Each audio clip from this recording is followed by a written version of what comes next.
menonton, jangan lupa like, subscribe, dan tekan tombol lonceng. Selamat menyaksikan. Delegasi dari kota Mianyang, Provinsi Sichuan, Tiongkok menggelar The Promotion Conference di Hotel Borobudur, Lapangan Banteng, Jakarta Pusat.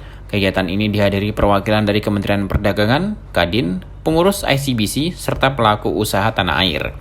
Untuk pengurus ICBC yang hadir yakni Ketua Harian ICBC Ali Hussein, Wakil Ketua Harian ICBC Hasan Kosasiko, dan Ketua Kehormatan ICBC Tamba Pehu Tapea. Dalam acara ini, delegasi dari kota Mianyang memperkenalkan potensi yang dimiliki Mianyang dari berbagai sektor yang disampaikan Wakil Wali Kota Mianyang, Wang Xiaoshong, kepada tamu undangan. Potensi tersebut diantaranya Mianyang telah menjadi tuan rumah bagi banyak perusahaan teknologi dan pusat penelitian yang berfokus pada berbagai bidang inovasi.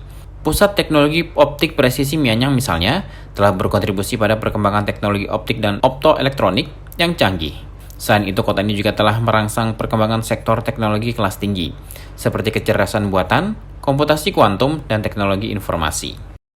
Mianyang juga memiliki infrastruktur yang baik dan aksesibilitas yang memadai adalah faktor penting dalam mendukung pertumbuhan ekonomi dan inovasi. Mianyang telah mengalami peningkatan infrastruktur dalam beberapa tahun terakhir, termasuk pengembangan jaringan transportasi dan komunikasi yang lebih baik. Ini tidak hanya memfasilitasi pertumbuhan industri, tetapi juga menarik investasi dari luar. Dari sektor pariwisata, Mianyang memiliki destinasi indah seperti destinasi untuk melihat panda.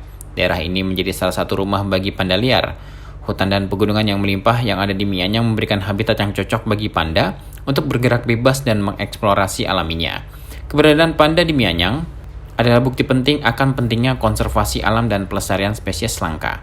Di Mianyang terdapat pusat penelitian dan pelestarian panda yang berdedikasi untuk memahami dan melindungi panda.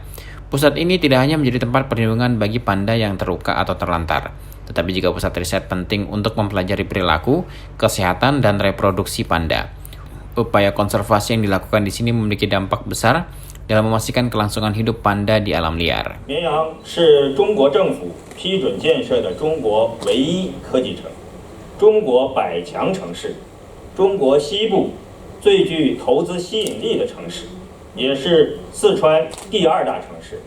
Oke, Mianyang adalah satu-satunya kota yang disetujui oleh pemerintah Central Government Tiongkok, kota teknologi dan top 100 city dan kota untuk investasi terbaik di China sebelah barat dan kota kedua terbesar di Provinsi Sichuan.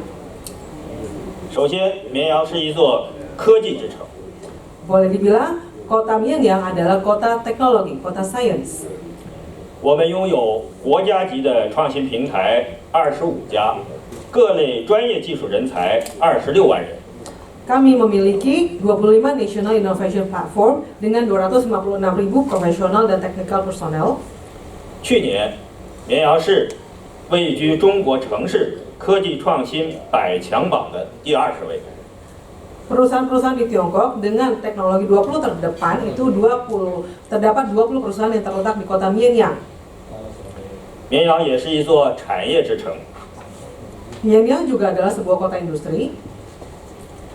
我们的电子信息、先进材料、装备制造、能源化工等重点产业蓬勃发展。 Untuk industri elektronik informasi, materi advance, kemudian dari pembuatan alat-alat produksi, kami merupakan salah satu kota dengan produksi terdepan di Tiongkok.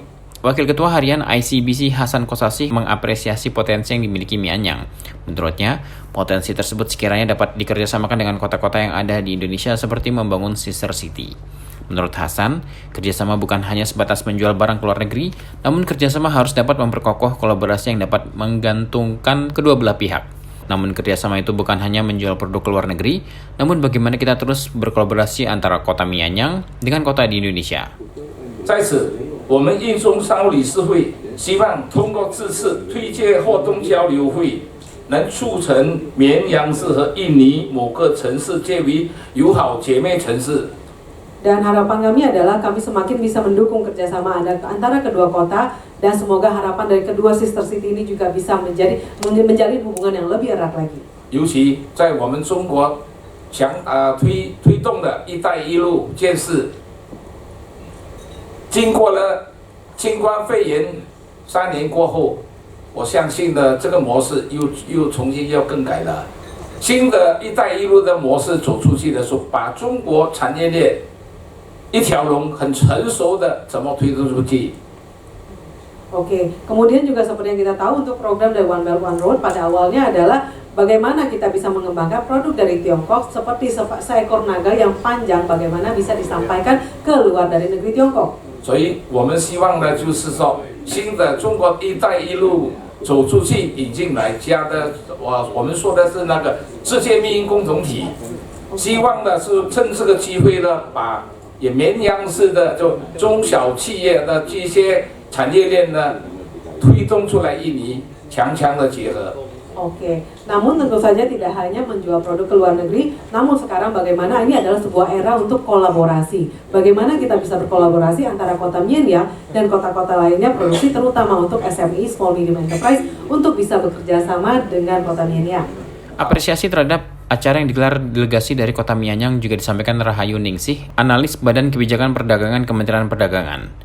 Rahayu yang hadir mewakili Kepala Badan Kebijakan Perdagangan Kemendak ini menyebut acara ini dapat menjadi forum penjajakan kedua belah pihak guna mencari peluang dalam meningkatkan arus perdagangan dan investasi. Rahayu menjelaskan Tiongkok merupakan mitra dagang utama yang sangat penting bagi Indonesia dan menempati urutan pertama sebagai negara tujuan ekspor dengan nilai mencapai 65,8 miliar US dollar pada tahun 2022. Ekspor Indonesia ke Tiongkok selama periode tahun 2018 sampai 2022 tumbuh sebesar 27,47%. Di mana kita ketahui bahwa perdagangan barang dan jasa merupakan dua hal yang saling berkaitan erat. 我们也了解到，就是任何的一个生产线跟我们服务业呢是一个离不开的一个行业。 Untuk itu, ini kesempatan untuk Indonesia dan Tiongkok untuk mengeksplor potensi sektor di masing-masing negara atau wilayah untuk dapat dikembangkan bersama. 那这个呢，就是给我们一个很好的一个机会，再看我们自己有哪一个方面、哪一个项目，我们可以呢，提出来，可以双方合作。 Untuk itu, kami berharap forum ini dapat dimanfaatkan sebaik-baiknya oleh kedua belah pihak untuk saling menjajaki peluang kerjasama tersebut. Rahayu mengatakan transformasi industri di Tiongkok selama 2 dekade terakhir telah menjadikan Tiongkok sebagai pusat pertumbuhan ekonomi global. Tentu peluang ini harus dapat dimanfaatkan Indonesia untuk dapat menarik arus investasi dari Tiongkok di sektor industri berteknologi tinggi. Tim Eljan Media melaporkan.